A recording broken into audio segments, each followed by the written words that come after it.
বাবান হ্যাঁ fruit cake খাবে? হ্যাঁ। সবাইকে জানাই বড়দিনের অনেক অনেক শুভেচ্ছা। সামনেই চলে এসছে 25শে ডিসেম্বর, আর আমাদের বাড়িতে কেক হবে না এটা হতেই পারে না। আর 25শে ডিসেম্বরে কিছু হোক না হোক টুকটাক কেক একটু খেতে হয়, না হলে ঠাকুর পাপ দেয়। আর আমার বর ভীষণ ভালো কেক বানায়, আমাদের বাড়ির প্রত্যেকটা মানুষ ওর হাতের কেক খেতে ভীষণ ভালোবাসে। তো বললো যে 25শে ডিসেম্বর তো হয়তো ছুটি পাবো না, আজকে ছুটি পেয়েছি, চলো কেকটা বানিয়েই ফেলি, টুকটুক করে 25শে ডিসেম্বর অবধি খাওয়া হবে।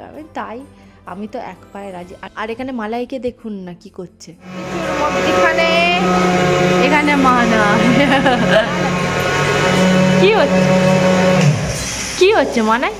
তো যেমন কথা সেরকম কাজ, বাড়ির শেফ বসে গেছে কেক তৈরি করতে। আর এখানে ও মিক্সিতে ডিম, তেল, চিনি দিয়ে সব একসাথে পেস্ট করে নিয়ে একটা জারে রেখে দিয়েছে। তো আমিও ভাবলাম ওকে একটু সাহায্য করে দিই, তাই ওকে একটু ক্যারামেল তৈরি করে দিয়েছিলাম। 2 চামচ চিনি আর ছোট চামচের 1 চামচ জল দিয়ে ক্যারামেলটা তৈরি করেছিলাম। আরও এখানে মিক্সিতে যে ব্যাটারটা তৈরি করেছিল সেটাকেই হ্যান্ড ব্লেন্ডার দিয়ে ভালোভাবে ফেটিয়ে নিচ্ছি, যাতে ওটা আরও মানে কেকটাকে সফট করতে সাহায্য করে। আপনাদের কাছে যদি হ্যান্ড ব্লেন্ডার না থাকে আপনারা কাঁটা চামচ দিয়েও ভালোভাবে ফেটিয়ে নিতে পারেন।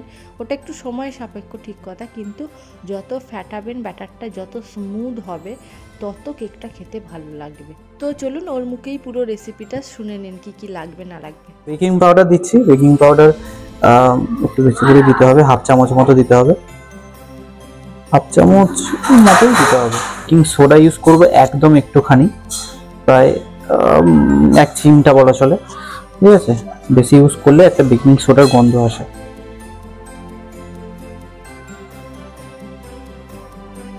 আচ্ছা, এবার সব কিছু একসাথে আমি এর মধ্যে ঝেড়ে নেবো। তো জানেন তো আমার বোন না ভীষণ ভালো যে কোনো জিনিস বেক করতে পারে, সেটা প্যাটিস হোক কি কেক হোক বা যাই হোক, ও ভীষণ সুন্দর বেক করতে পারে। আমি এত ভালো পারি না, আমি অনেকবার চেষ্টা করেছি ওর মতো করার, কিন্তু হয় না। তো চলুন আবার পুরো রেসিপিতে ফেরা যাক। আমি অনেকটাই ঝেড়ে নিয়েছি, এবার ঝেড়ে নেওয়ার পর এবার রাখবো, এটা রেখে আবার এই গ্রাইন্ডার দিয়ে বা আপনি চামচে করে এটা মিক্স করে নেবেন, নাহলে একেবারে দিলে ভালো মিক্স হতে প্রবলেম হবে। আচ্ছা, প্রথমে একটু উঠছে তাই জন্য আমি এমনি হাতে করে একটু নাড়িয়ে নিয়ে তারপর আবার মিক্স করবো।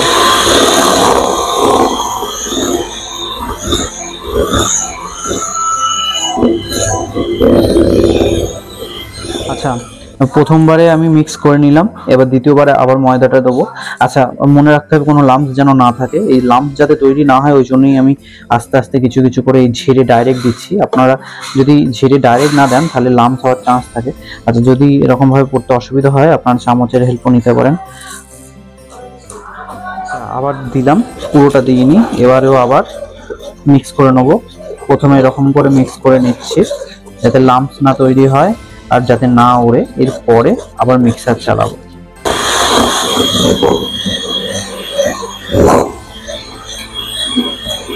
তো এখানে ব্যাটারটা ফেটাতে থাকুক, আর আমি আবার চলে এসেছি বক বক করতে। জানেন তো বড়দিনের সঙ্গে না অনেক ছোট ছোট স্মৃতি আছে। যখন ছোট ছিলাম বাবা হাত ধরে নিয়ে যেত এই দিনটার জন্য দোকানে কেক কিনতে, আর তখন এত বুঝতাম না যে কিসের জন্য কেক খায় এই দিনে। যত বড় হয়েছি সেটা আস্তে আস্তে উপলব্ধি করেছি।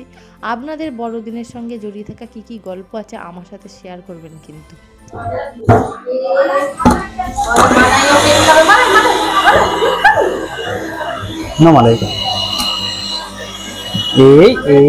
আর এখানে মালাইকে দেখুন না, কেক বানানোর এক্সাইটমেন্ট আমার যত না বেশি, আমার থেকে ওর যেন বেশি, যে কখন হবে আর কখনো খাবে। ও যে কোনো জিনিস খেতে এত ভালোবাসে। আমি বেটারটা মিক্স করে নিয়েছি, বেটারের কনসিস্টেন্সিটা দেখে নিন একটু, এইরকম হবে, ক্রিমের মতো পুরো পড়বে। এরপর আমরা দিয়ে দেবো আমাদের তৈরি করা ক্যারামেলটা, যেটা 2 চামচ চিনি দিয়ে বানিয়ে রেখেছিলাম, যেটা কালার আনবে কেকের মধ্যে। আচ্ছা, তারপর দিয়ে দেবো ভ্যানিলা এসেন্স। আপনারা আপনাদের যেমন খেতে ভালোবাসেন সেই হিসাবে দেবেন, আমি 2 চিপি মতো দেবো। খুব সুন্দর স্মেল আনে। আর ডিমের যদি কোনো কাঁচা গন্ধ থেকেও থাকে তাহলে চলে যাবে, আর একটুখানি দিয়ে দিলাম, এরপরে এটার স্মেল সারা ঘরে ভরে যাবে। আচ্ছা, সবকিছু এবার আবার মিক্স করে নেবো। আর বারবার বলছি আপনারা চামচে করেও করতে পারেন, খুবই সুন্দর হবে চামচে করে করলে। আমার কাছে হ্যান্ড ব্লেন্ডার আছে, তাই আমি হ্যান্ড ব্লেন্ডারই করছি, আপনারা কাঁটা চামচেও করে নিতে পারেন। দেখুন কালারটা কত সুন্দর চেঞ্জ হয়ে যাচ্ছে। এটা যখন বেক হবে তারপরে কালারটা আরো ডিপ হয়ে যাবে। ওভারনাইট সোক করা কমলা লেবুর রসে ভেজানো ড্রাই ফ্রুটস, আমি টুটি ফুটি দিচ্ছি না, আপনারা চাইলে টুটি ফুটি দিতে পারেন, আরও যত রকমের ড্রাই ফ্রুটস আছে সব ইউজ করতে পারেন। আমি আলমন্ড ইউজ করেছি, কাজু ইউজ করছি, কিশমিশ ইউজ করেছি, আর মোরব্বা ইউজ করেছি। সব একসাথে দিয়ে দেবো এর মধ্যে। এবার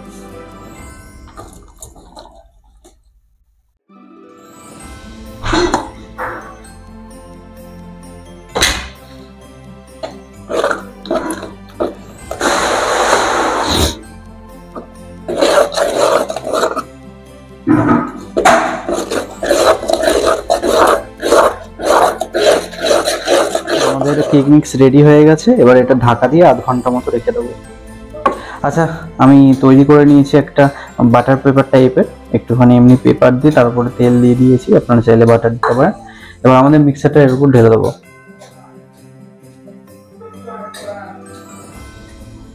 দেখবেন মিক্সারের নিচে না ড্রাই ফ্রুটস গুলো বসে যাবে, তাই আমি একটা লেয়ার প্রথমে তৈরি করে নেবো, তারপর নিচে ড্রাই ফ্রুটস গুলো তুলে দেবো একটা চামচে করে, এবার ড্রাই ফ্রুটস গুলো পড়বে। একটু নেড়ে নিয়েছি, ব্যাস এই হাইট এনাফ, কেননা আমাদেরকে জায়গা ছাড়তে হবে, কেননা কেকটা ফুলবে, এই জায়গা যদি না ছাড়ি ফেটে যাবে আর বাইরের দিকে বেরিয়ে আসবে। আচ্ছা, এর উপরে ময়দা দিয়ে মাখিয়ে রেখেছিলাম কাজু আর কিশমিশ, উপরে ছড়িয়ে দেবো। ময়দা দিয়ে মাখিয়ে রাখার কারণ যাতে এগুলো নিচে না চলে যায়, উপরেই থাকে, আর দেখতে একটুখানি সুন্দর লাগে আর কিছু না। ব্যাস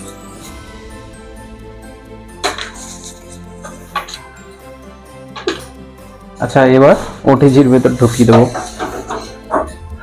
আচ্ছা, ওটিজির ভেতর ঢুকিয়ে দিলাম। ঢুকিয়ে দেওয়ার পর এটা 20 মিনিটের জন্য সেট করে দেবো 200 ডিগ্রিতে। আর এখানে দেখুন কেকটা এত ভালোভাবে বেক হয়েছে, কি সুন্দর একটা শেপ নিয়ে নেবে। আর এইগুলো দেখতে না মানে কি বলবো, স্যাটিসফাইং লাগে, এত ভীষণ সুন্দর লাগে। আর কি সুন্দর হয়েছে দেখুন না কেকটা। দেখুন তো দোকানের মতো হয়েছে কিনা। সত্যি বলছি, এই কেকটা খেলে আপনারা দোকানের কেক খেতে ইচ্ছা করবে না। মিও আমর থেকেও বহুবার কেক খেয়েছি, কিন্তু এই কেকের তুলনা কোনো কোম্পানির কেকের সঙ্গেই হয় না। অপূর্ব টেস্ট আর অসাধারণ খেতে লাগে এই কেকটা। এই নাও কেক। কেকটা খুব সুন্দর হয়েছে, খেয়ে রিভিউ দেওয়া যাবে।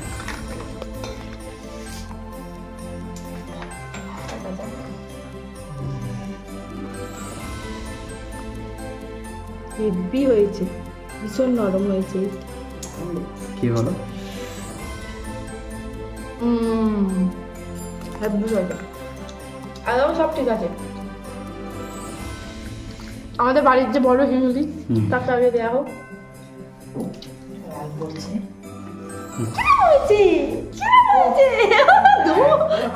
ও যে কেকের ব্যাটারটা তৈরি করেছিল সেটা দিয়ে আমাদের মোটামুটি টোটাল 3টে বড় বড় সাইজের কেক হয়েছে। আর কেকটা বেশি করে করা হয়েছিল কারণ আমার মা বাবা, মামার বাড়িতে আমার মামি ওর হাতের কেক খেতে ভীষণ ভালোবাসে, আমরা তো ভালোবাসি।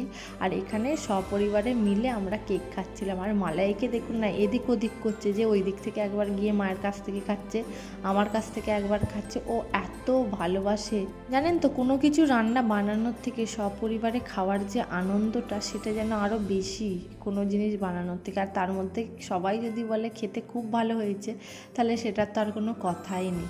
তো কেকের ভিডিওটা কিরম লাগলো আমায় অবশ্যই কমেন্টে জানাবেন। আজকের ভিডিওটা এটুকুই। যদি কিছু ভালো লেগে থাকে please do like, share and subscribe my channel. আর আমার ভিডিওগুলো যদি আপনাদের ভালো লেগে থাকে তাহলে আমার চ্যানেলটা সাবস্ক্রাইব করতে এবং পাশে থাকা বেল আইকনটা হিট করতে একদম ভুলবেন না। দেখা হচ্ছে নেক্সট একটা ভিডিও। Till then tata.